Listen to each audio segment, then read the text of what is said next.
Hello friends, तो आज मैं बात करने वाला हूं सबसे पहले सिलेबस की। तो पहले सिलेबस से बात करेंगे क्लास 9 के सिलेबस के बारे में। सिलेबस किसी भी एग्जाम का बैकबोन है। ठीक उसी तरीके से जब हम कोई बिल्डिंग तैयार करते हैं तो बिल्डिंग तैयार करने से पहले एक प्लेटफॉर्म तैयार किया जाता है, इसके ऊपर वॉल तैयार किए जाते हैं। ठीक उसी तरीके से जो हम परीक्षा की तैयारी करते हैं, एग्जाम्स का प्रिपरेशन करते हैं, तो हमारे लिए सबसे पहले जरूरी होता है कि हम उस साल के सिलेबस को जरूर देखें। तो जैसा कि सीबीएसई ने 2024-25 के लिए सिलेबस जो जारी किया है, उसमें आप देखेंगे कि आपको सिलेबस में कुछ चेंजेज आए। तो मुझे आपको पता है कि क्लास 9 में सोशल साइंस में 4 सब्जेक्ट पढ़ने होते हैं आपको: history, geography, civics and economics. और इन सब से आपके जो समेटिव एग्जाम होंगे, सेशन एंडिंग एग्जामिनेशन होंगे जो मार्च में होता है, उससे 80 मार्क्स के क्वेश्चन पूछे जाते हैं। और 20 मार्क्स के जो पेपर है वो आपके ऑलरेडी हो चुके हैं पीरियडिक टेस्ट के मामले में और इंटरनल।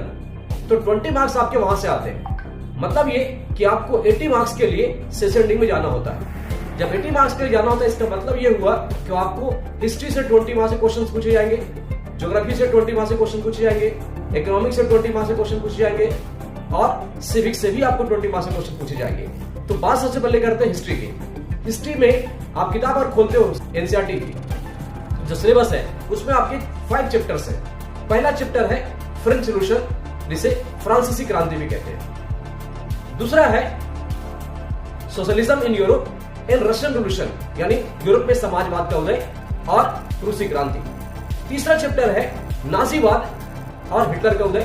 तीसरा चैप्टर है फॉरेस्ट सोसाइटी एंड कॉलोनियलिज्म और 5th चैप्टर है pastoralists in the modern world, जिसमें से फर्स्ट जो 3 चैप्टर्स हैं, यानी French revolution, socialism in Europe and Russian revolution और Nazism and rise of Hitler, ये 3 चैप्टर से ही आपके सेशन एंडिंग एग्जामिनेशन में क्वेश्चंस आएंगे।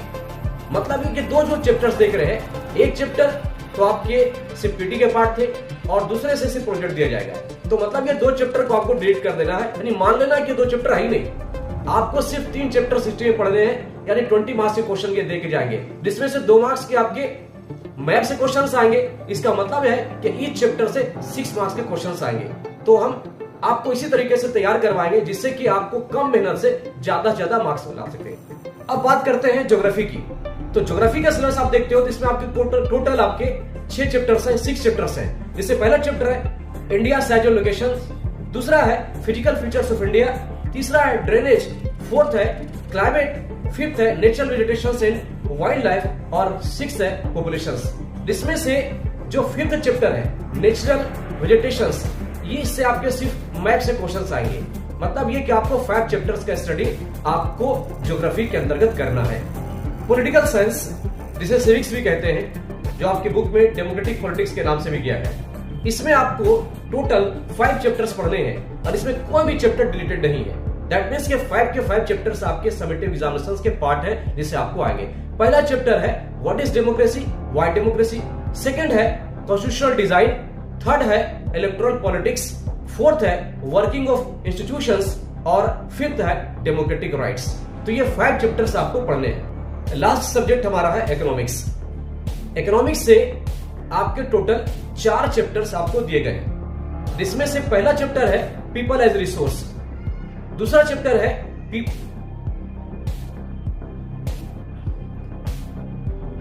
फर्स्ट चैप्टर है the story of village Palampur, second है पीपल एज रिसोर्स, थर्ड है पॉवर्टी एज ए चैलेंज और 4th है फूड सिक्योरिटी इंडिया। जिसमें से फर्स्ट चैप्टर जो आपका वो डिलीटेड है। फर्स्ट चैप्टर मतलब the story of village Palampur वो डिलीटेड है, या यूं कह लीजिए कि ये पीटी का पार्ट है, इसको पढ़ना नहीं है। तो सेशन एंडिंग में आपको सिर्फ 3 चैप्टर्स पढ़ने हैं: people as resource, poverty as a challenge and food security in India. धन्यवाद।